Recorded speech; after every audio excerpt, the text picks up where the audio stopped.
Hello students, आज पुनः आपका मेरे यूट्यूब चैनल में स्वागत है। आज मैं जो आपको टॉपिक बताने जा रहा हूँ वो है कार्य तथा ऊर्जा, जिसे व्यवहारिक रूप में जनरली हम सुनते रहते हैं। तो वर्क एंड एनर्जी क्या है?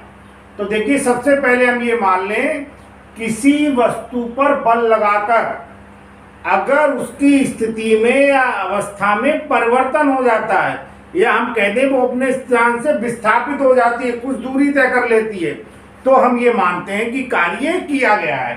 तो देखिए, कार्य की परिभाषा में मैंने स्टेटमेंट में लिखा हुआ है आपके इसमें, ऐसी सभी क्रियाएं जिनमें बल लगाने से वस्तु की स्थिति में परिवर्तन होता है, कार्य के रूप में संज्ञान में ली जाती हैं। वैज्ञानिक दृष्टिकोण से हम ये मानते हैं कि बल को लगाने पर वस्तु के विस्थापित हो जाने की क्रिया को कार्य के अंतर्गत हम ले सकते हैं। अब हम किए गए कार्य की गणना करनी है, तो किए गए कार्य का जो मान होता है बल तथा बल की दिशा में उत्पन्न विस्थापन के गुणनफल के बराबर होता है।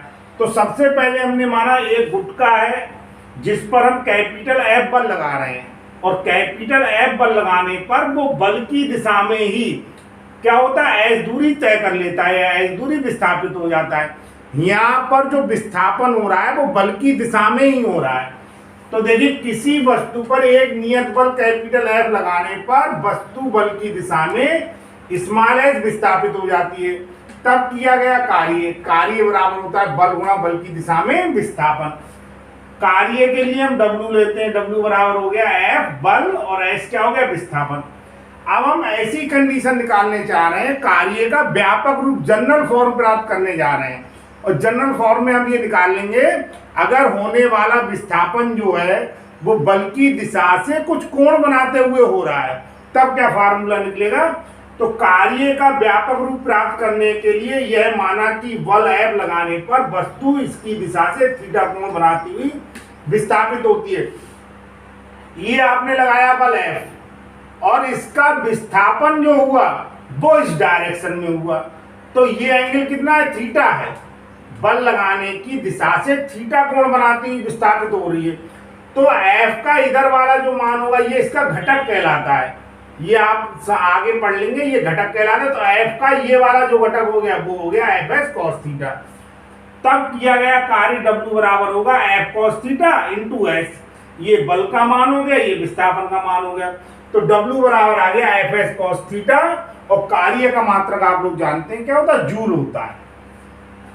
अब आप देखिए, तो कंडीशन निकल के आ रही, यदि थीटा बराबर 90 डिग्री हो तब तो W बराबर Fs cos 90, और cos 90 का मान क्या होता है, 0। इसका मतलब किया गया कार्य क्या हो सकते हैं, यदि विस्थापन बल की दिशा के लंबवत हो तो किया गया कार्य कैसा होगा, किया गया कार्य शून्य होगा। इसी प्रकार से दूसरी जो कंडीशन है, यदि S बराबर 0 हो तब W बराबर F, S का मान 0 हो गया, cos थीटा बराबर क्या हो गया, 0। यदि वस्तु का विस्थापन शून्य है, यानी वस्तु विस्थापित नहीं हो रही है, तब भी वस्तु पर कोई कार्य नहीं कर रहे, कार्य का मान क्या होगा, शून्य होगा। अब एक इसमें जुड़ा हुआ टॉपिक क्या है, ऊर्जा है। कार्य और ऊर्जा एक दूसरे से क्या है, संबंधित हैं। कार्य को ऊर्जा में और ऊर्जा को कार्य में परिवर्तित किया जा सकता है। तो आप स्टेटमेंट के रूप में केवल ये जान लें, किसी वस्तु में कार्य करने की जो क्षमता होती है, किसी वस्तु में कार्य करने की क्षमता को ही वस्तु की ऊर्जा कहते हैं। अगर ये वीडियो आपको पसंद आया हो तो इसे लाइक कीजिए, अधिक से अधिक शेयर कीजिए, और मेरे चैनल को सब्सक्राइब कीजिए। धन्यवाद।